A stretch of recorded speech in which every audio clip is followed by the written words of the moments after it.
มาดูมนุษย์ถ้ำในสปปลาวหรือว่าบักล่าวแดงเป็นถึงอดีตเจ้าหน้าที่ลาวโพสต์แซะประเทศไทยสบายดีสวัสดีครับทักทายเอฟซีทุกท่านที่เข้ามาติดตามรับชมอยู่กับผมเทพโยครับพี่น้องทั้งเมืองไทยตอนนี้กับประมาณ6 โมงเช้าทักทายพี่น้องฟังไทยฟังลาวก่อนนี้ครับพี่น้องอย่าลืมฝากกดแชร์แสดงความคิดเห็นกันเข้ามานำเด้อครับพี่น้องครับล่าสุดนะครับตอนนี้กำลังเป็นกระแสมีคนลาวจำนวนไม่น้อยนะครับเข้าไปคอมเมนต์อยู่ในนี้ประมาณ 2,100 คอมเมนต์คนกดไลค์ 5,000กดแชร์187นี่คือหน้าตานะครับอดีตเป็นเจ้าหน้าที่ลาวเขาโพสต์เดี๋ยวผมจะอ่านให้ฟังนะโพสต์แซะไทยทุกวันด่าไทยทุกวันครับ โทษทีครับชื่อเพจนะครับเป็นภาษาลาวสายข่าวเพิ่นบอกว่าไทยทิ้งระเบิดใส่ปราสาทตาควายท่วงเอาของเขมรตามแผนที1/200,000ที่สร้างโดยคณะกรรมการปักปันเขตแดนฝรั่งสยามเมื่อ100 ปีก่อนกลุ่มปราสาทตาเมื่อนตาควายปราสาทพระวิหารผู้บักเขือส่องอ่านมาและจะง่อยหนาผาบริเวณนั่นแมนยูเบื้องเขมรแต่ไทยมาแต้มแผนทีใหม่1/50,000ช่วงสงครามอินโดจีนโดยขีดความเอาบริเวณดังกล่าวมาอยู่เบื้องต้นแล้วกล่าวหาว่าเขมรล่อ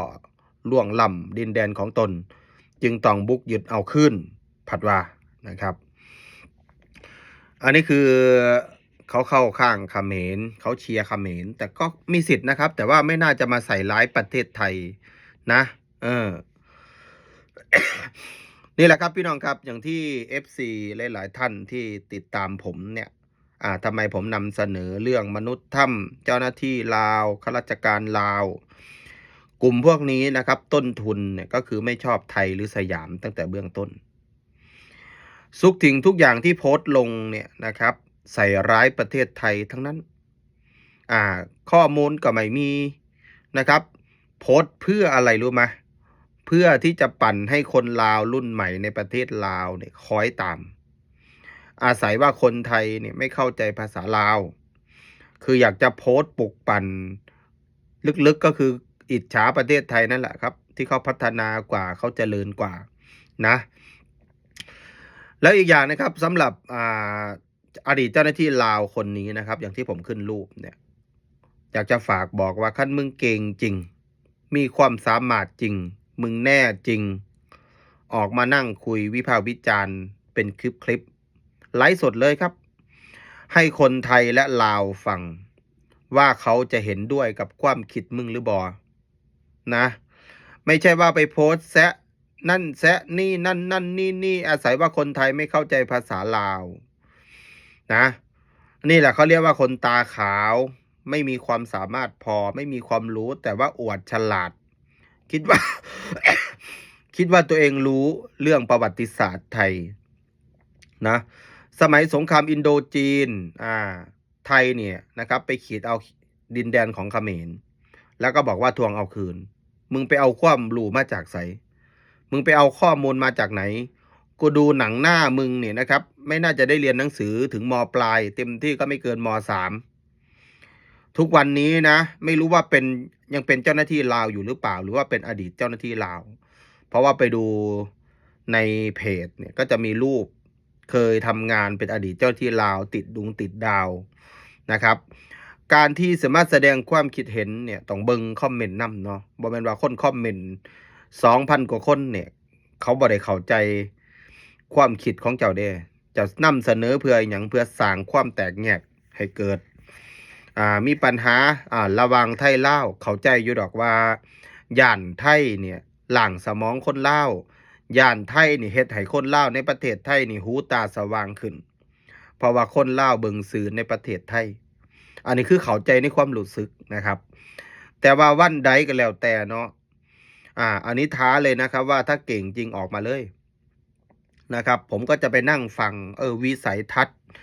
อันนี้เขาเรียกว่าพวกกลุ่มตาขาวจริงๆแล้วไม่มีอะไรนะครับ FC พี่น้องทุกท่านที่ฟังคลิปนี้นะไม่มีอะไรนะ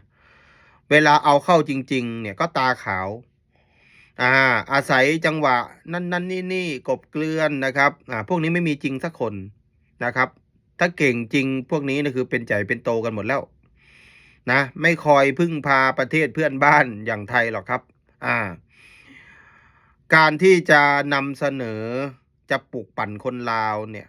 ให้เกียรติคนไทยนะครับต้องดูว่าคนลาวเนี่ยเขาเรียนหนังสือคนรุ่นใหม่นะครับเขาไม่ได้โง่เหมือนมนุษย์ถ้ำในสปป.ลาวนะ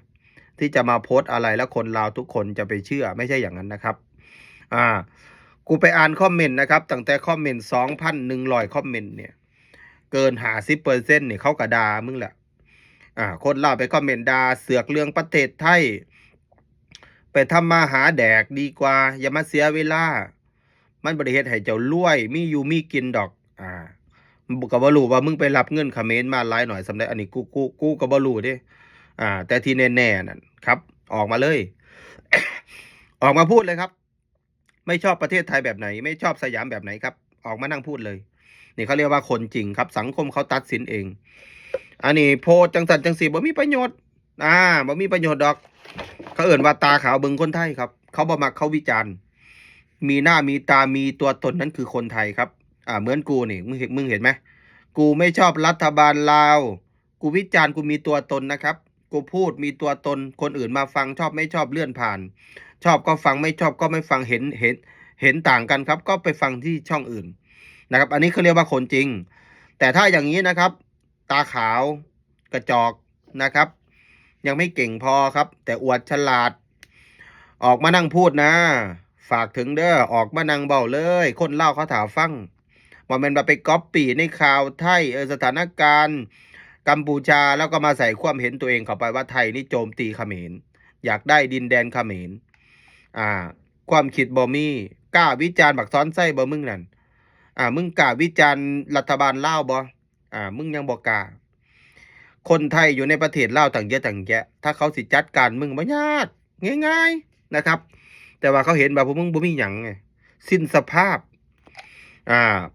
ไม่มีจะแดกอยู่แล้วนะครับแต่ก็อวดฉลาดนะครับฝากกดแชร์นำกับพี่น้อง